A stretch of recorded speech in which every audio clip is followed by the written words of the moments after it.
friend. It's me, Tinker, and this is Grow the Growbot. And today in Tinkerland, we're making all kinds of dinosaur foods. Come on! Go. And make dinosaur tracks all get creative. Let's start with our dinosaur pancakes. We'll start by mixing up some pancake batter. We'll scoop 1 cup of our pancake mix, and then add a little bit of water here and mix this on up until it's nice and goopy. And we want our dinosaur to be green, so let's add some green food coloring. There we go. Now let's put this in this special squeeze bottle so we can squeeze it out and make shapes. Now we're gonna take our hot plate and grease it so it doesn't stick. We can start drawing with our pancake batter. We're gonna make a brontosaurus with a long neck and tail. And remember, never touch this plate, it's very hot. I'm gonna start by drawing the head and the neck all the way down. Perfect. We'll make a long tail and swoop it up and make little stubby feet. There we go. I can even make a little eyeball and make him smiling. Cool. Now we need to let this sit and cook for a little bit. See it cooking? You can see the tiny little bubbles too. Now let's fill it in. This is called flooding. And we fill the whole dinosaur with all of the rest of the batter. Now we can let that sit and cook a little bit longer too. You're right, Grow. I think it's ready to flip. Okay, we gotta be really careful with our spatula here. 3, 2, 1. Whoa, it worked. Look at that. You can even see its little smile and eyeball right there. How cool. We made our own brontosaurus pancake. I think we did pretty good, Grow. Let's do another one, but this time we'll do a stegosaurus that has all of these plates down its back. Okay, we'll draw the head here, and we'll draw the body like normal, and the tail and the legs. There we go. And now we'll add these spikes down the back. Perfect. That's its defense mechanism. We'll let that cook, and then we'll add the rest. Fill it in. Perfect. And once that cooks all the way through and you see all of the little bubbles, we can flip it with our spatula. Let's be really careful. There we go. Slide it under, and 3, 2, 1. Whoa, look at that. That is our stegosaurus. You can see all of the spikes all the way up the back. How cool. Let's put him on our plate here. We'll put him next to our brontosaurus. Which one's your favorite? Do you like the brontosaurus or the stegosaurus? You can make your own brontosaurus and stegosaurus pancake at home too. Start with a regular pancake. Have a grown-up help pour the batter. Make sure it's bubbling before you flip them so that you know it's cooked all the way through. Now we can flip them. Flip, flip. Now let's put it on our plate and cut off the bottom portion like this. This part right here is gonna be the body, and then these parts we can use for the legs. We'll cut the whole thing right here, and then with the remaining piece, we'll cut it in half once, and then cut each part in half again, like this. So we have 4 equal parts. Then we'll use these for the legs. And you can eat these bits if you want. Next, we'll take some bananas and some blueberries here. I've got these fresh blueberries. We only need half a banana, so I'll cut this banana in half, and then we can peel this. There we go. Oops. Peel the banana. Alrighty, now we're gonna cut it all the way down the middle like this, long ways. Perfect.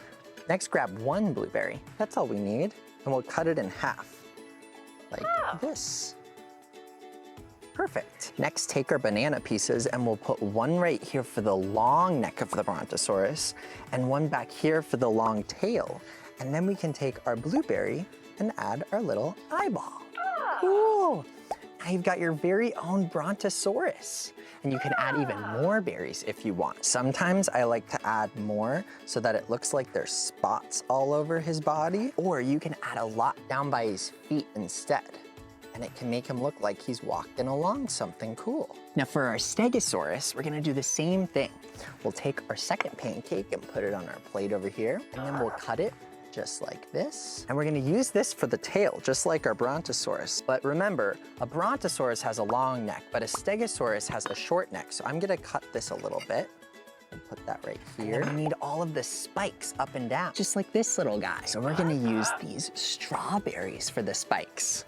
So let's cut the end off here And then we're gonna cut it long ways like this. You can have a grown-up help you cut all of these out. If you cut the whole thing, you'll have some really big ones and you'll have some really short ones too. So let's place these right here on our Stegosaurus. All along its back here, and some small ones by the tail. Oh, and let's add our blueberry for the eye. Nice! Wow, look, we've got our Stegosaurus here and our Brontosaurus over here. You can make these at home too. There's all sorts of fun ways to use fruits and vegetables to decorate your pancakes and make them look like all sorts of different things, including these dinosaurs. So give it a try. Let's show you how to make some dinosaur snacks next. For this snack, we're gonna need some tortillas. These are flour tortillas, but you could use corn tortillas as well. And I've got these. These are dinosaur cookie cutters. So cool. We'll take one and we'll place it right on our tortilla. Press it down and move it around. And when we remove it, oh, look at this. We've got our little dinosaur shape. Now let's make a bunch of different shapes of dinosaurs. Press all these down really hard. There we go. Now when we remove them, ooh, we've got all of our different dinosaur shapes. Cool. Now we can take these and take a pan like this. We want to spray the pan so it doesn't stick. There we go. Now these are gonna turn into tortilla chips. Yeah, that's what tortilla chips are. They're just tortillas that are baked extra long so they're nice and crispy. And all we'll do is we'll take a little brush like this and we'll dip it in some olive oil right here. And then we'll just brush the olive oil on all of our tortillas. This will help them turn nice and crispy. Yeah, Gro, it's just like painting. Now I like to add a little bit of salt. We're just gonna sprinkle it on top, and then we're gonna bake these in the oven at 350 degrees for about 8 to 10 minutes until they're crispy. You don't wanna over crisp them because then they'll taste burnt. And there we go. I let these cool out of the oven so the pan's not hot anymore. And look, we've got our own dinosaur tortilla chips. I like to serve these with some green guacamole, and I like to put it on the plate like this and spread it out. There we go. And then we can stick our dinosaurs in like this, and they stand up all on their own. Put it right there. Perfect. Like they're a little family. Let's taste one. Very crunchy. And remember, even if you don't have fancy cookie cutters like this, you can still make a dinosaur sandwich using the same techniques as our pancakes. Take a PB&J like this and a cup and just press it on top so you can make a circle. There we go. And now just follow the same directions as our pancake tutorial. We'll cut it like this to make the body, and we'll make the two little legs. And then you can use fresh fruit to make the rest. Place the sandwich here, and then the two little feet, and there. That's a fun dinosaur sandwich. That's right, Gro. Instead of a sweet sandwich, we can make a savory sandwich, like a ham sandwich or tuna. And instead of bananas, let's use a cucumber. Cut it like this, and all the way across like this, the same way. And we'll place this back here for its tail. Let's cut this short, and we can make a Stegosaurus, and we'll use some goldfish for all of the little spikes. And if all else fails, just take your sandwich and a dinosaur toy like this with a big footprint, and clean it before you do this, and press it down really, really hard. And there you go, a dinosaur footprint in your sandwich, like a fossil. You can even make other dinosaur footprints with something like a cucumber. Have your grown-up help slice it like this, and just cut some triangles like this. 1, 2. And then I'll take these away. Oops, there we go. And look, you've got a dinosaur footprint. Serve it with your dinosaur sandwich and make dinosaur tracks all the way across. Or serve it with your dinosaur chips and have a big dinosaur meal. There are so many fun, creative ways to use food. See what you can come up with. Now let's finish by making some sweet treats. For our first sweet treat, we're gonna make some dinosaur churro chips. It's just like our tortilla chips we made earlier, so get yourself a flour tortilla. But before we cut out all the pieces, we're gonna cover the whole thing with some melted butter. Paint that all over, and then we're gonna sprinkle some sugar on top. You don't wanna go crazy, but you do want it to be sweet. And then we're gonna sprinkle some cinnamon all over the top. not too much. And then we'll just blend that all together with our brush. Now we can cut out all of our dinosaur pieces with our cookie cutters. All right, let's put these in the oven until they're crispy. But don't overbake them, otherwise they don't taste that good. These look great. It's been 6 minutes and I let these cool so the pan's not hot anymore. And now you can take a little extra sugar right at the end and sprinkle it on top. Now let's try them. They taste like a churro. How cool. Let's make one more sweet treat together. We're gonna make these dinosaur eggs out of Rice Krispies. All right, well, you'll need the Rice Krispies cereal. It doesn't matter what brand. And then you'll also need some mini marshmallows. And you'll need this. These are plastic Easter eggs. These are a larger kind. First, what you'll do is grease your Easter eggs. Make sure that you wash them beforehand with soap and water. And once you've done that, you're gonna grease the inside a little bit. And you wanna do this ahead of time so that you're not rushing all at once. Then you're gonna get your bowl and get some mini marshmallows. Let's measure out 1 cup. That looks pretty good. We also want to grease our bowl. That way it doesn't stick when it starts to melt. Let's pour that inside. We're gonna use a microwave. Now, sometimes people add butter in here, but I don't like to use butter because it makes it a little too goopy. Now, we're only gonna melt this for 20 seconds. So let's 20 seconds on the clock. Perfect. You never wanna do more than that because it'll start to burn the sugars. Let's mix this up. Good. It's starting to melt. Oh, it's really sticky. All right, let's add it in a little bit longer, maybe 10 more seconds. Perfect.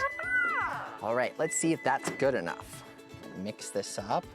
Wow, that looks pretty good. Now we wanna add about 1 cup of the Rice Krispies.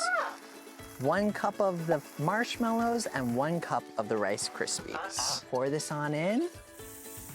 Cool. I also like to add a couple extra regular marshmallows that aren't melted. And we're gonna mix this together. Whoa. That's really sticky. Now, because we put it in the microwave and didn't do it over the stove, it's still just kind of warm. It's not super hot. Once you let it cool for a little bit, it'll be warm to the touch. See? Now, you're gonna take your egg and you're gonna scoop in some of this. Once it's warm to the touch, we're gonna form it on both sides and then squish it together. Squeeze. And it doesn't need to be in there all that long. You can open it on up and take out your dinosaur egg. Cool. Put it with the others. Scoop it in. It's better to overfill it than to underfill it. Squish it this side and then squeeze the 2 halves together and squish them into the egg. Nice.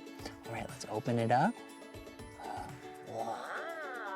That is so cool. Now, if you don't have an Easter egg like this, you can always grease your hands a little bit and then just roll it into a ball like this. And it kind of makes an egg shape. There we go. Now, if you want to decorate these, you can. We can just use these little pieces of chocolate, these chocolate chips. Sometimes I like to take them and I like to squish them right in here. And it kind of makes them look like spots. There you go, a little spotted dinosaur egg. Have fun and be creative. You can use all sorts of things like M&Ms or pieces of candy to decorate them with. Get creative. Now let's taste it. Mmm, very sweet and very good. Wow, we made all of these fun dinosaur foods. It was so much fun being creative in the kitchen. I hope you'll give it a try. Well, it's time for us to go now, but I hope you had so much fun spending time with us here in Tinkerland. See you real soon. Bye-bye.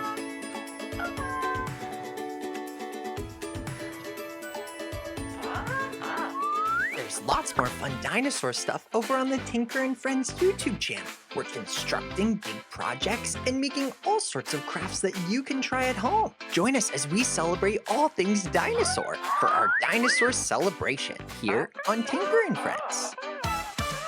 See you there.